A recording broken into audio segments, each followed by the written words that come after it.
स्वर्ण रेखा private ITI में आप सभी का स्वागत है। आज के इस वीडियो में हम लोग मेटल्स चैप्टर के अंतर्गत एलॉय स्टील के प्रकार यानी टाइप्स ऑफ एलॉय स्टील पढ़ेंगे, डिस्कस करेंगे। इसके पहले स्टील से संबंधित पार्ट 1 बन चुका है, उसको अगर आप लोग नहीं देखे हैं तो वीडियो ज़रूर देखें। तो एलॉय स्टील के बारे में हमने लास्ट वीडियो में डिस्कस किया है, चर्चा किया है। इसमें हम लोग एलॉय स्टील के टाइप्स के बारे में यानी एलॉय स्टील कितने प्रकार के होते हैं इसके बारे में हम लोग चर्चा करेंगे। तो एलॉय स्टील जो है इसको दो कैटेगरी में हम लोग बांटे हैं। एक है लो एलॉय स्टील और दूसरा है हाई एलॉय स्टील।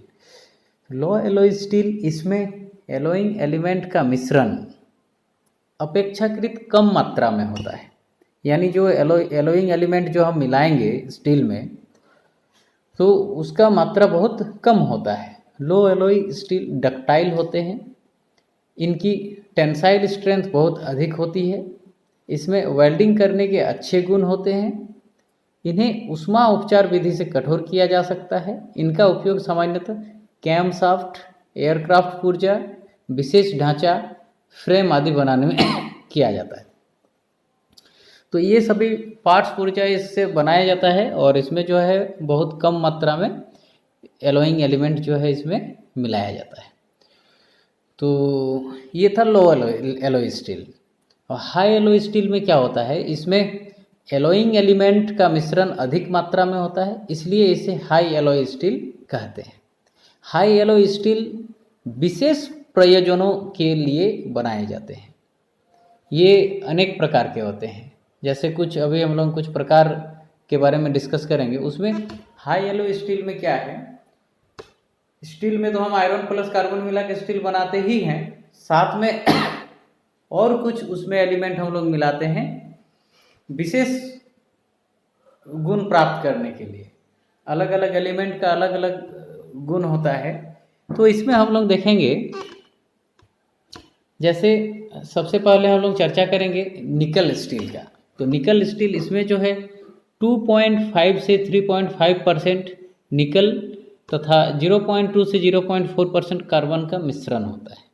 और इसका प्रॉपर्टी यानी गुणधर्म क्या है, निकल स्टील पर जंग नहीं लगता, इसकी तनन सामर्थ्य अधिक होती है, यह टेंसाइल और मजबूत और लचीला होता है। ये इसका गुणधर्म है निकल स्टील का। अच्छा, इसका यूज क्या है, इसका उपयोग इंजीनियरिंग पार्ट्स बनाने में बहुत होता है, जैसे गियर हो गया, सप्लाइन शाफ्ट हो गया, डाई हो गया, घड़ी के पुर्जे, सूक्ष्मदर्शी यंत्रों के पुर्जे, रिवेट, पाइप, हवाई जहाज के पुर्जे आदि। इसका प्रसार गुणांक बहुत कम होता है, इसलिए इससे बने पार्ट्स की लंबाई अधिक तापक्रम पर नगण्य समान बढ़ती है। विद्युत कार्य में रेजिस्टेंस वायर इसी स्टील के बनते हैं। तो रेजिस्टेंस वायर यानी जितना रेजिस्टेंस वायर जब हम लोग बनाते हैं तो इसी स्टील का उसमें प्रयोग होता है। रेजिस्टेंस वायर कहाँ प्रयोग होता है, जहाँ पे हमको विद्युत धारा का मान को घटाना होता है, उसका प्रतिरोध के रूप में उसको प्रयोग करना होता है, जैसे रेगुलेटर वगैरह ये सब में। अब हम लोग नेक्स्ट पढ़ेंगे स्टेनलेस स्टील। इसमें 18% क्रोमियम, 8% निकल और 0.2 से 2% तक कार्बन होता है। इस पर जंग नहीं लगता, यह अचुंबकीय होता है। देखिए स्टेनलेस स्टील जो है अचुंबकीय मतलब पदार्थ है, इस पर ठंडा तथा गर्म दोनों प्रकार का कार्य किया जा सकता है। इसका उपयोग सर्जिकल औजार, कटलरी, घरेलू बर्तन आदि बनाने में होता है स्टेनलेस स्टील का। और ये जो स्टेनलेस स्टील है ये बहुत ही मजबूत होता है और जनरली घर में अधिकतर आजकल प्लेट, ग्लास ये सब जो है स्टेनलेस स्टील का यूज होता है। और स्टेनलेस स्टील का यूज हम लोग जो सर्जिकल औजार यानी ऑपरेशन के टाइम जितना कैंची, ब्लेड ये सब यूज होता है, ये सब भी स्टेनलेस स्टील से बनता है। चलिए नेक्स्ट हम लोग डिस्कस करेंगे high speed steel. High speed steel, इसमें टंगस्टन, क्रोमियम, वेनेडियम और कार्बन का मिश्रण होता है। इसका मानक अनुपात 18% टंगस्टन, 4% क्रोमियम, 1% वेनेडियम तथा 0.7% कार्बन होता है। टंगस्टन स्टील को कठोरता प्रदान करता है। इसका अनुपात कम या अधिक करके स्टील की वांछित कठोरता प्राप्त की जा सकती है। क्रोमियम इसे संक्षारण रोधी और घिसाव रोधी बनाता है। वेनेडियम इसके रबों में सुधार करता है। इसका उपयोग cutting tools, drill, die, milling, cutter, trimmer आदि बनाने में होता है। उच्च तापक्रम पर इस स्टील की काटने की क्षमता पर कोई प्रभाव नहीं पड़ता। ये था हमारा हाई स्पीड स्टील। इससे जितना भी कटिंग टूल्स है इसी से बना होता है। ये बहुत ही मजबूत होता है। जैसे कटिंग टूल्स में ड्रिल हो गया, डाई हो गया, रिमर हो गया, कटर हो गया, ये सब बनाने में हाई स्पीड स्टील का प्रयोग होता है। और इसमें 18% टंगस्टन, 4% क्रोमियम और 1% वेनेडियम का मिश्रण होता है। और इसमें कार्बन का मात्रा जो है बिल्कुल कम यानी 0.7% होता है। चलिए नेक्स्ट हम लोग पढ़ेंगे मैग्नीज स्टील। इसमें आयरन के साथ 1 से 2% मैग्नीज तथा 0.25 से 1.5% कार्बन का मिश्रण होता है। मैग्नीज जो है धातु को कठोर बनाता है। इसका गुणधर्म क्या है? यह सख्त, कठोर, घिसावरोधी, उच्च तनन सामर्थ्य, निम्न प्रसार गुणांक वाला स्टील होता है। मैग्नीज की मात्रा 4 से 5% हो तो ये भंगुर, टेंसाइल और अधिक कठोर हो जाता है। और इसका उपयोग जो है रेलवे क्रॉसिंग के point, grinder, spring, gear, die आदि बनाने में होता है। चलिए नेक्स्ट हम लोग देखेंगे कोबाल्ट स्टील। यह हाई कार्बन स्टील में 35% कोबाल्ट का मिश्रण होता है। इसमें ऊष्मारोधी, चिमड़पन, कड़ापन होने के गुण विद्यमान होते हैं। इसकी टेंसाइल स्ट्रेंथ अधिक होती है। इसमें चुंबकीय गुण बहुत अधिक होते हैं। इसका विशेष उपयोग स्थायी चुंबक बनाने में होता है। अच्छा, तो स्थायी चुंबक, क्योंकि इसमें चुंबकीय गुण जो है बहुत अधिक है, इसलिए हम लोग इससे हम लोग स्थायी चुंबक बनाने के लिए इसका प्रयोग करते हैं कोबाल्ट स्टील का। और इसमें एक बात का ध्यान रखिएगा, इस मिश्रण में कोबाल्ट का मात्रा होता है 35%। चलिए नेक्स्ट है हमारा टंगस्टन स्टील।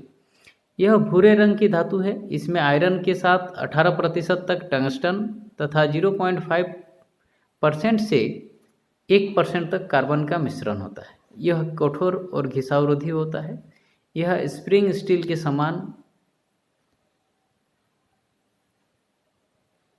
प्रयोग हो सकता है तथा बिजली के बल्बों, रेडियो बल्ब आदि में फिलामेंट बनाने के काम आता है।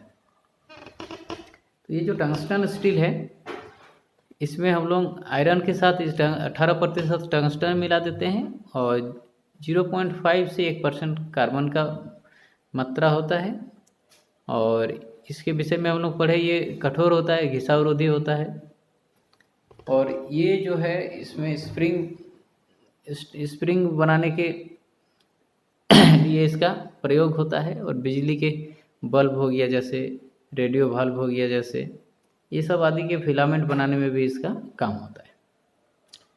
नेक्स्ट हम लोग पढ़ेंगे सिलिकॉन स्टील। इसमें 3.5 से 4% तथा सिलिकॉन तथा 0.1% कार्बन का मिश्रण होता है। आवश्यकता अनुसार मैग्नीज भी मिलाया जाता है। इसका उपयोग बिजली की मोटर्स, जनरेटर, ट्रांसफार्मर के पार्ट्स बनाने तथा कॉयल, स्प्रिंग आदि बनाने में होता है। तो ये सब काम में सिलिकॉन स्टील का प्रयोग करते हैं। जैसे मोटर, जनरेटर, ट्रांसफार्मर आदि का जो पार्ट्स बनता है उसके लिए सिलिकॉन स्टील का प्रयोग होता है। इसमें कार्बन का मात्रा 3.5 से 4% और सिलिकॉन का मात्रा 0.1% होता है। चलिए इस वीडियो का लास्ट टाइप हो गया वेनेडियम स्टील। इसमें 0.7 से 0.9% क्रोमियम, तथा 0.10 से 0.15% तक वेनेडियम का मिश्रण लोहे के साथ होता है। इस आधार पर इसे क्रोम वेनेडियम स्टील भी कहते हैं। इसमें कुछ मात्रा कार्बन की भी होती है। इसमें फोर्जिंग तथा मशीनिंग के गुण पाए जाते हैं। इसका प्रयोग ऐसे पार्ट्स बनाने में किया जाता है जहां अधिक झटके लगते हों। यह सुगमता से झटके सहन सकता है।